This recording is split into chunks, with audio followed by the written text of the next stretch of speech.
It's nice to see you. How are you? Thank you for having me. I'm good. How's the family? Mark's always telling me crazy stories about his younger brothers. I have my hands full, just to say the least. But the boys, I love them. I love my boys. Wonderful. Well, first off, I would like to stress what a joy it is to have Mark in the class. His humor always brightens my day, and he really is a leader and a role model for his peers. They look up to him, and that's such a big responsibility in the classroom, and he handles that so well.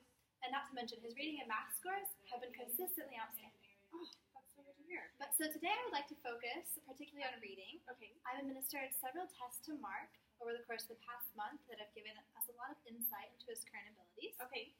And we tested Mark in the areas of phonemic awareness, phonics, fluency, and comprehension. And the phonemic awareness test helps us to understand Mark's base level knowledge of speech sounds and written words. And the first phonics test measured his understanding of letter sounds in the form of nonsense words. Mark has such a fun time saying all those random words. I can only imagine. And the next test was a standard spelling test. And for fluency, I administered the San Diego Quick Assessment and a standard running records test to determine his reading level and reading fluency.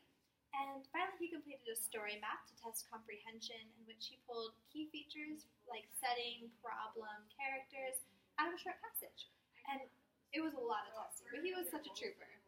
And how did he do? Overall, Mark's performed extremely well on all 6 of these tests. He's meeting and usually exceeding grade level in all aspects. Mark's phonemic awareness and understanding of phonics are just superb.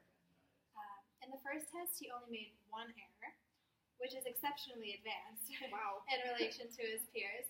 And he seems to understand letter-sound correspondence very well, which is such a helpful tool in fluency and comprehension as he progresses into more difficult words throughout the grades.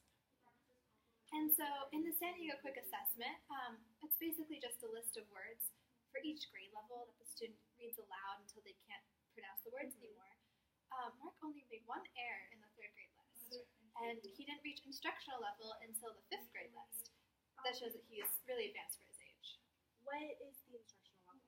The instructional level tells us how difficult the book should be that Mark uses in the classroom. So these are texts that he's capable of reading, but he might need a little support in. So while I wouldn't necessarily recommend these kinds of books for him to read independently all the time, I will try to incorporate some of this more difficult material into the curriculum for him so he can grow his skills. And Mark also excels greatly in his comprehension skills.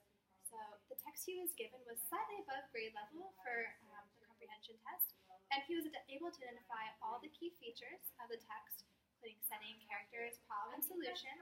And this is a really helpful skill to have, especially as he heads into 4th grade and gets into more difficult content. And understanding comprehension is going to help him in science, it's going to help him in math, it's going to help him throughout everything he does in the school. So it's really, really great.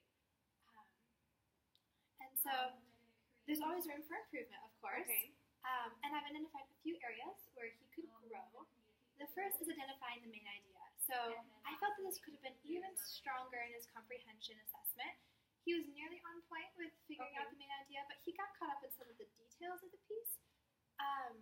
And this also could have been helped with his ability to make inferences, which is the second area of growth that I have written down for him here. This goes hand in hand with identifying the main idea. And it can be tricky because it involves putting different parts of a story together and coming to a conclusion, which is really advanced and abstract stuff for a 3rd grader. But it's important to grasp because that's so crucial to comprehension of a piece. And then the 3rd area of growth that I wanted to talk to you about is fostering a love of reading with Mark. He's so good at it, and it's so surprising that he doesn't enjoy it. Do you read often with Mark at home? You know, we really don't. Okay. It doesn't seem like there's time in the day. I work a lot, and when I come home, you know. No, I completely understand. Very understandable. I will say that reading with family members can be a very powerful tradition that fuels a child's love of reading. And he could read with his little brothers even. And if you're ever in need of more books in the house, you're welcome to check any out of the library that you would like here in our classroom. Thank you. And then going back to the other areas, how can we help Mark with those? You beat me to it. That was my next talking point. To help Mark identify a main idea, I'm going to be using more literature circles in the classroom. That's when the students get in groups based on reading level and they talk about a text together. And that kind of teamwork and communication can really get students thinking about the big concepts and ideas in the text. And I'd recommend that if you were looking for a way to help them at home, that you implement story mapping. That was the kind of test that we did. And I have an example right here for you that you're welcome to take with you. Yeah, Basically, a story map just helps the student break apart the most important parts of a story in a more visual format. Okay, You yeah. can have him practice this with independent reading books or with any reading homework that he brings home. And then in regards to making inferences, I'll be having him create concept maps in class. These can help students make connections between various parts of the text. And at home, an easy way to practice making inferences is asking about predictions and connections. Okay, so asking like what he thinks is going to happen next or what's already happened in the story? Exactly. So Okay. those types of questions will be extremely helpful in getting Mark to think about the text on a deeper level. And we've already touched on it a bit, but 2 great ways to make Mark excited about reading are having you and your family engaged and involved with it, and giving him access to books that he'll find interesting and relevant. I picked out a couple from the classroom library that I think he'll really like. I think they really connect with his interests, and I'll be trying to incorporate more interesting and relevant books into the classroom too, now that I've gotten more familiar with what his interests are and like kind of understand what kind of things might interest him in the classroom. Definitely. Well, I will work really hard to work the reading into our schedule, and if not, I'll make sure he's reading. Perfect. These look great, so. That'd Thank be you super so helpful. much Yeah, and that's for all I being have with for you me. today. Do you have any questions? No, that was really great. We're gonna work on this, and I'll see you in the spring. Yeah, it was a pleasure to talk to you. Mark is so excited about the holiday party. You said you're bringing his favorite dessert, so I'm really excited to try so it. excited. We only make it a So, few times a year. Yeah, So, so all see right. you next time. You have a good one.